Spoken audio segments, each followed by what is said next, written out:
Jamaica. When we come back, I call her a phoenix among women. She's rising. She tell you about the ashes first, though, and see if your ashes look bad. She tell you how you can escape. Soon come.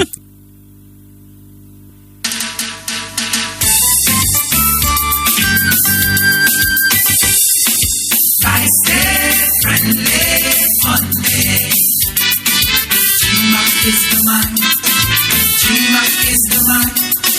Dralambe, dralambe, dralambe, chambala.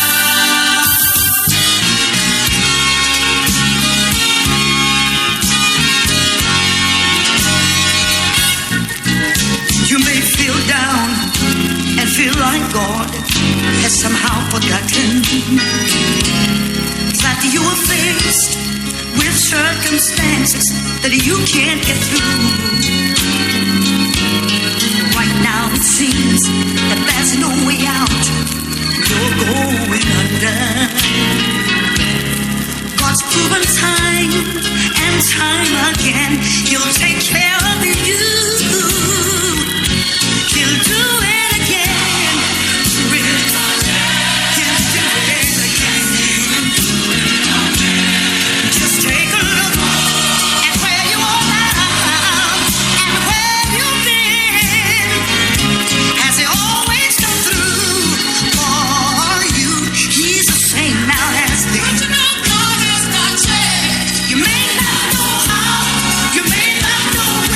But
Trust me. That my head raised every time I hear that tune. I remember seeing her live at. Anybody remember Hallelujah? It used to be annual up at Church on the Rock for years and years and years. I maybe see her up the live, and suppose the people are flatter, and it's not spirit in quotation mark. It's really just conviction, and and they're just enthralled and pulled in and celebrating and worshiping. And she's a powerhouse. Yes, man, she's serious, man. She's serious. By the way, that was the time when I realized that there's a kind of cognitive dissonance between me and the person to whom I was married. The guy, she think all it was puppy show. So I'm like, okay, spiritually we're not on the same page. Because I was kind of, having a good time. But, yeah. Lorna Blake is an international motivational speaker. She's an award-winning author, certified life leadership, and we're not allowed to say that word anymore. I'm just kidding. Prosperity coach. Lord have mercy. What was that? Holding some tax. It's so funny when we, I always put fun on these things because it's ridiculous. We all Jamaican people, ridiculous. And I want to be prosperous. It may not have anything to do with Jamaica, but I want to be prosperous nonetheless, in whatever way. And she can tell you how. She's also Chief Empowerment Specialist at Empower Yourself Consulting. But things are always peachy green for her. No. She didn't have a beginning that you yearn for or read in a storybook. Well, not that kind of storybook. Maybe the dark ones that were kept in industrial London with, like Oliver Twist and these things. Horrible stuff that children have had to go through all over the world. But the resilience that comes after finding the right path and the focus and just keep the persistence, that is what makes us celebrate here today. And we're very, very, very happy to welcome Lorna Blake to Palav. Thank you so much for making the time and the effort. We know you never just kind of look over your fence and pass the mic. You took some effort, and we really appreciate that. Thank you for being with us, Lorna. Oh my God!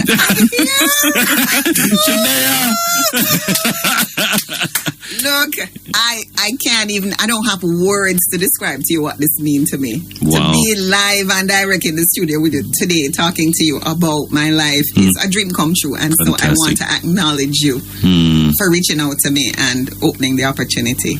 And for me to be here is an honor. I mean, I would have found a way to be here because it's so important to me. So thank you. I suspect it's going to be important to a lot of people as well, because from you read this, Carla, you see, and I just cast, and I'm like, what? Yes. Where should I tell her come? No. Tell her come? No. Because, so let's back up a little bit here, Lorna. The beginnings, your earliest memories. What are your earliest memories? I tried that the other day, and it's funny. I had spots and blotches. I remember something distinctly when I was about 2 or 3, and yet I can't remember much of my teen. It's weird. But what about you? How? It's a good question because it takes me back to my grandmother, and I would say I might have been about 3 years old. So I was born on the farm there with my grandparents. And my mother, being a teen, I think they invited her to maybe go to Kingston because it was Westmoreland. They invited her to go to Kingston and... Invited her. Well, they suggested that she go to Kingston. Go on to Kingston. Suggested, older sister. Suggested firmly. She had an older sister. Go on to Kingston and start out. Suggested firmly and helped her pack, maybe? Maybe. And say, no, I go and stay with them. So I was with my grandma. And so I remember I was with her in the house, and the house seemed big to me, and she was complaining that she didn't have a thermos. And I said to her, Mommy, I call her Mommy, everybody call her Mommy, I'm gonna buy you a thermos when I grow up. And she turned to me and she said, me child, me not go there when you grow big. But me go when me gone, answer come tell me. I was 3 and that memory stuck. I'm almost tearful right now because she passed away when I was 8. Oy. And she was my world. So she was really actually going at the time. I right now I'm I've had a chance to really think about what was going on with her life. She passed away maybe by, I would say, early 60s. And I said to myself, when I really check it That's out, young, fair granny. Why did she die so early? She just had so much going on. Right. That she just decided, she made a decision early that she wasn't going to stay. That it was so much for her, she was going to check out early. And so she did. She checked out. She died of lung cancer when I was 8.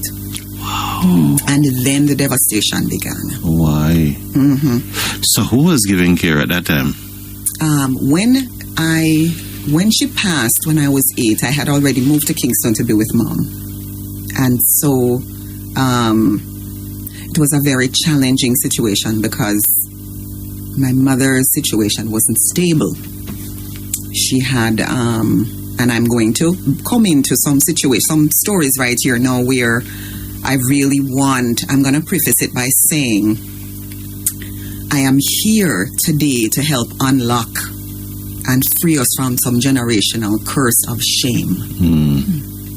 That there are many of us who we live our lives locked into shame, and because of shame we can't really speak the truth or share who we truly are. Right. And so we kind of keep it locked in, and it causes illness, it causes cancer, it causes early death.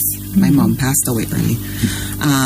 But I digress. So coming back to it, Mom had after Mom had me, I was 4 when my brother, so I'm her first child, my brother was born. And what happened was that relationship wasn't stable, so he was sent away to be with his dad's parents.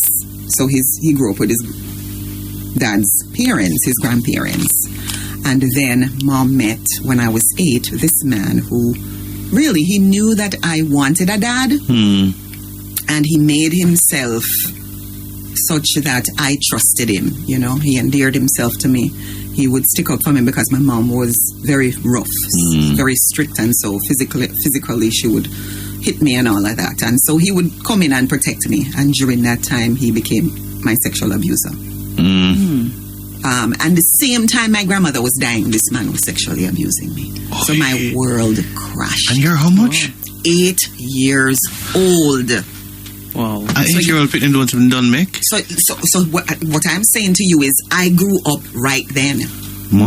I grew up so far. I lost my innocence. I don't know what it was like to be a child.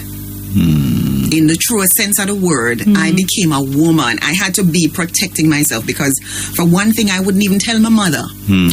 My mother passed away when I was 42, and I never told her.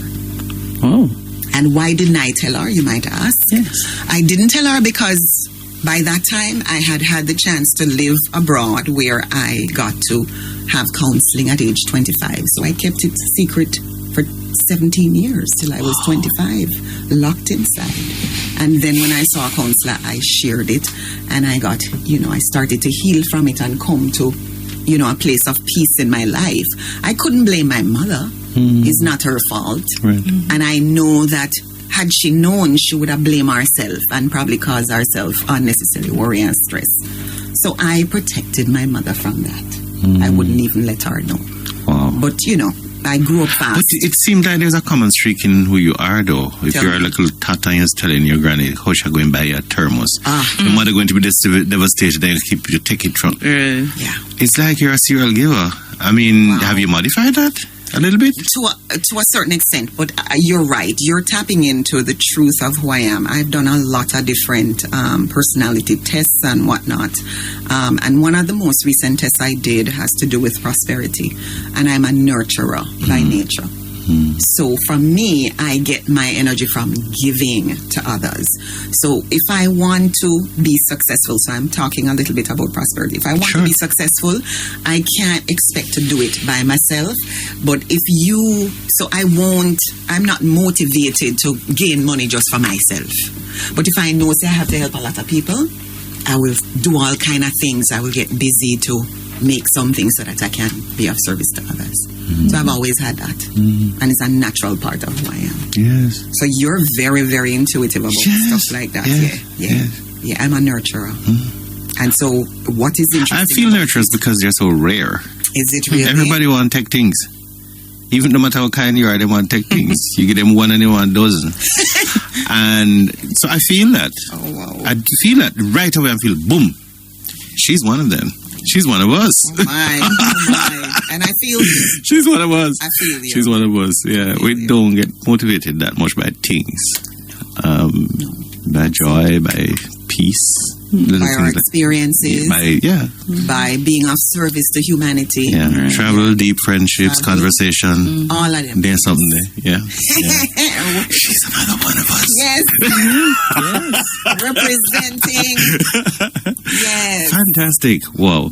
So, you did go to Canada at 19.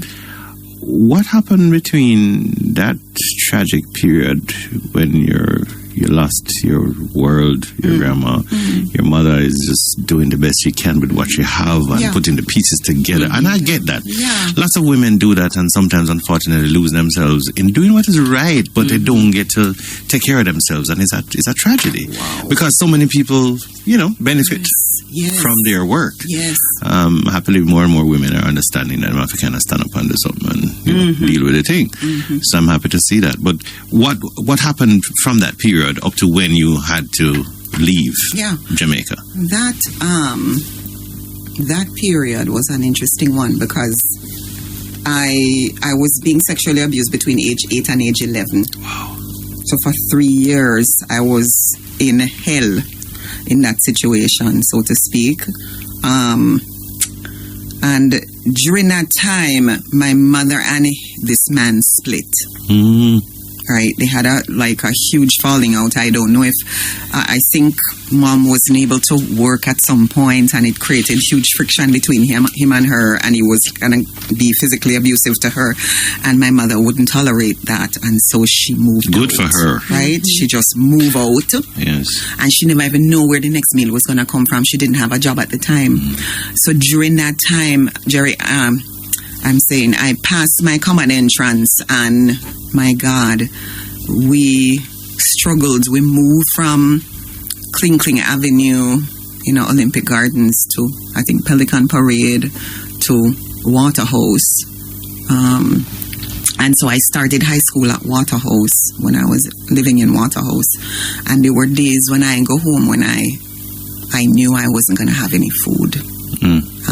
And again, I'm saying that because there are family members who may be listening and they never know this about my mother, and some don't want them to come feel shame, say, that did happen to me. But that was part of the reality. When I started high school, we didn't have, mom would cook a Sunday dinner today. She would go and work with our friend who had a shop on Saturday. That's the most she would work at the time. It was me and her alone. And she cooks Sunday dinner, and she can't cook again until Thursday, maybe Friday. And so that rice and peas, say it's not going to last. Yes, that's true. And so some tin mackerel and some sardine and whatever, and that was it. And some days I'm coming home from school, a spice bun on my lunch every day. That's where tin mackerel is sent directly from God. Look, is that no, I know. I mean, even when you're having a better life. Yes. Sometimes it just haunts you, feel like a flash out for white rice, and you can't. I don't know what it is. It pulls you in. Even when you can't buy a steak, you want the thing. Even now, I still love sardine. Actually, I love sardine still, and the tin mackerel too. Not eat it as much, but the sardine. So yeah, man, I had days when my spice bun was my lunch, and I would be going home, and I would be wondering if I'm going to have food. And you just go home. I can't even tell you how I survive, because one of the things I have found about how I've managed to survive is that I shut the door on things sometimes where I don't even remember. So at some point, we just shut out all of that. Some of my memories, though, of going to school, which really, really marked me, shaped me for where I am today in terms of what I'm doing. I remember going to school and not having food and being teased because mom couldn't afford to buy me new shoes. Now I went to Alpha, and my uniform was secure. Mom made sure that I had uniform, and I would crochet my belt because I could do that. What? Yeah, man. I learned to crochet. I went to DuPont Primary School, and it's one of the best things my mom did for me, because I wasn't during the time of being sexually abused, I started to skip school. Where I was going to all-age school, Cockburn Pen all-age school. And Mom see that I wasn't progressing, and she moved me to DuPont Primary School. And that was where I really took off in terms of, really coming to terms with my education and getting serious. And my teacher, I stayed in grade 5. I skipped grade 3 and went to grade 5. And my grade 5 teacher, Mrs. Raymond, she taught me to crochet. And that helped save me. I could crochet and make crochet basket, and I could buy some things during the summertime and so on, and I would make my belt, and I teach other people to do it too. So coming back to that, Mom couldn't afford to buy a shoe, so she sent me to the shoemaker to rebottom the shoes. And I would go to school and my shoes look funny, and the privileged girls would tease me, say how my shoes look like the shoes when I Dragon commercial. Them didn't have one Dragon commercial on at the time. You look like you know about it. You think bad things make laugh, no. But which one that? Remember? One way we can't even describe it. But is a man like a dread with a step a certain way, and his shoes is like a Clark shoes. Yes. It was at the time I was devastated. Oh gosh. And I made a decision that will not happen to people under my watch. I go and help somebody. I don't know how I go and do it, but I go and turn around and help some students. So from early I had that sense of, you see what I do to me, when I go learn, say, it's not right, I'm going to go see if we can help somebody so that them not have to face that kind of foolishness. So I had that, in my vision early, and I kept saying, someday. Anyways, long story short, come up to about age 16 and a half when I finished high school. And then my mother turned to me and she said, so I can't send you to university. We can't afford it, She said, send you, do the best we can. By this time, Mom had a shop. So, our life started to turn. She met my stepfather, who she got married to, and my last 2 siblings born. And so her life really changed at that point. I was about 16. So when I finished high school, she basically said to me, I have to go work now, and see what you can do for yourself. But she was also very clear. She said, something? You see, like, I can't afford to send you to university. I think if you go abroad, it will help you to turn around, because you will have more opportunities. And so it was Mom's vision for me. I didn't even know. I didn't even